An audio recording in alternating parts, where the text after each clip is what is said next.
Porque não deixo a mensagem de William Branham. Tudo na vida tem uma regra. Nos jogos, nas escolas, na política, no trabalho, no exército, na polícia. E não é justo tentar ser participante de qualquer uma destas coisas citadas sem se submeter às suas regras. No futebol, por exemplo, não vale fazer gols com as mãos. E se um árbitro der como válido gols com a mão, e isso levar um time à vitória, isso é injustiça contra o time derrotado, que seguiu todas as regras do jogo. No cristianismo é a mesma coisa. A Bíblia é a nossa regra. O apóstolo Paulo diz em Romanos 3:4, seja Deus verdadeiro e todo homem mentiroso. Em Mateus 22:11 Jesus conta a parábola de um rei que fez a festa de casamento de seu filho, mas para os convidados entrarem na festa, havia uma regra. E a regra era que todos deviam trocar suas roupas por roupas nupciais. Mas houve um homem que não quis seguir aquela regra. Não quis vestir as roupas da regra. Então pela porta ele não foi permitido entrar, mas ele entrou na festa por outro lugar pelos fundos. E o rei, vendo aquele indivíduo, perguntou: quem é aquele que entrou na festa com roupas diferentes e não seguiu as regras? Então pegaram aquele homem, ataram pés e mãos e jogaram nas trevas exteriores. O problema dos denominacionais é que eles querem que nós deixamos o William Branham que cumpria as regras, para seguir uma denominação completamente rebelde às regras. Vejam só se tem lógica. Eles querem que deixamos o batismo em nome do Senhor Jesus Cristo, contido em Atos 2:38, Atos 10:48, Atos 19:5, para crer em um batismo que nem mesmo foi realizado na Bíblia por algum dos apóstolos. Sim, porque em Mateus 28:19 não tem nenhum batismo, meu amigo. Ali tem uma ordem batismal, a qual faz referência com a mesma passagem de Lucas 24:47, e lá diz: e em seu nome, veja bem, vou repetir, em seu nome, se pregasse o arrependimento de pecados começando por Jerusalém, em seu nome, no nome de Jesus era para pregar o arrependimento de pecados. Foi exatamente isso que Jesus disse, mas Mateus escreveu a mesma coisa que Lucas. A única diferença é que Mateus aplicou a fórmula, enquanto que Lucas simplificou e escreveu, em seu nome. O próprio Mateus, o qual escreveu Mateus 28:19, estava em Atos 2:38, ajudando Pedro a batizar aquelas quase 3.000 almas. Em nome de Jesus, porque Mateus não era burro. Ele sabia que Pai, Filho e Espírito Santo não é um nome. Portanto, Mateus ajudou a batizar no nome deste Pai, deste Filho e deste Espírito Santo, o qual é Senhor Jesus Cristo. Outra coisa interessante é que Filipe batizou várias pessoas lá em Samaria, e depois Pedro e João foram lá para impor as mãos nessas pessoas, para que elas recebessem o Espírito Santo. E a Bíblia diz em Atos 8:14-16, que Filipe batizou essas pessoas todas, em nome de Jesus.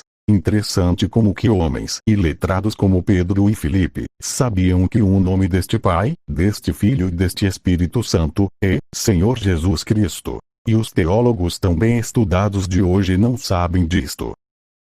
Outra coisa louca que os denominacionais ensinam, eles acham que Pai, Filho e Espírito Santo significa 3 pessoas da divindade. Devem estar de brincadeira.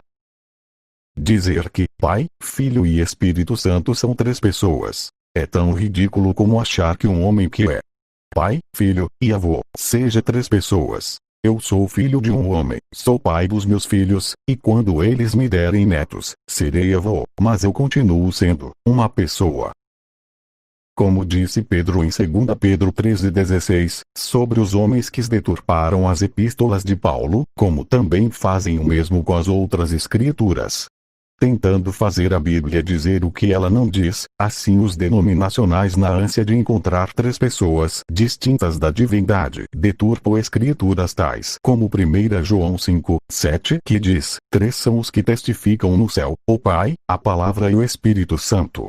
E 3 são os que testificam na terra, o Espírito, a água e o sangue. Estes deturpadores das Escrituras sabem que estes versículos não estão se referindo a 3 pessoas da divindade, mas o contexto vem se referindo de novo ao nascimento desde o versículo 6, quando diz que Jesus é aquele que veio por água e sangue.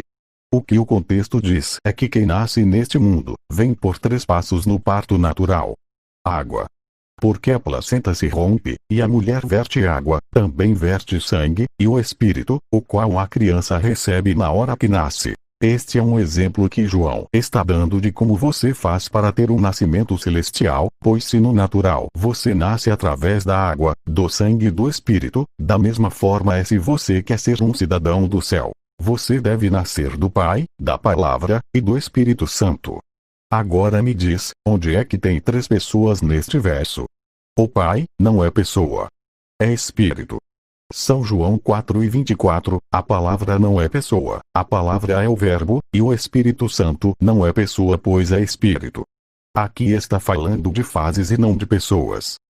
Os denominacionais correm de Gênesis a Apocalipse tentando encontrar 3 pessoas da divindade. Dizem que em Isaías 6, tem 3 pessoas da divindade porque Isaías diz que viu Deus assentado no seu trono e seu séquito enchia o templo. Eles loucamente esquecem que, em João 1:18, livro escrito 760 anos depois de Isaías diz, homem nenhum viu a Deus. Em 1 João 4:12, a Bíblia diz, ninguém jamais viu a Deus.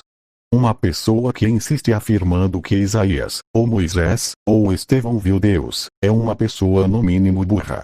Será que esses indivíduos não percebem que a palavra de Deus não pode se contradizer? Se a Bíblia afirma, 760 anos após Isaías, que ninguém viu a Deus, então devia encerrar o assunto. As visões dos profetas que falam ter visto a Deus devem ser compreendidas como figurativa e não literais, ou do contrário a pessoa estaria fazendo a Bíblia mentir.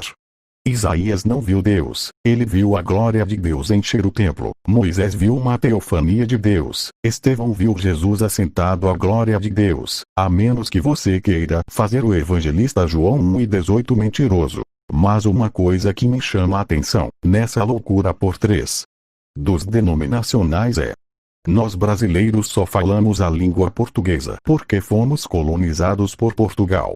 Os norte-americanos falam inglês porque foram colonizados pela Inglaterra.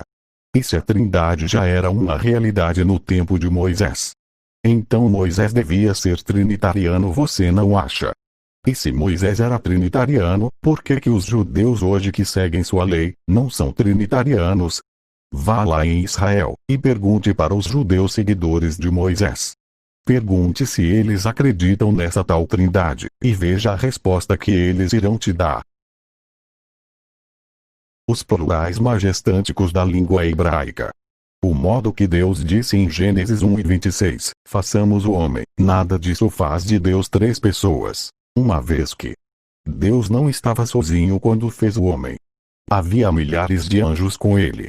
A conclusão é que, se tudo isso provasse que Deus é 3 pessoas distintas, Moisés e o povo de Israel deviam ser trinitarianos. E eles nunca serão. E aí o que você acha? Acha mesmo que vou deixar a mensagem de William Branham para seguir esse conceito louco dos denominacionais,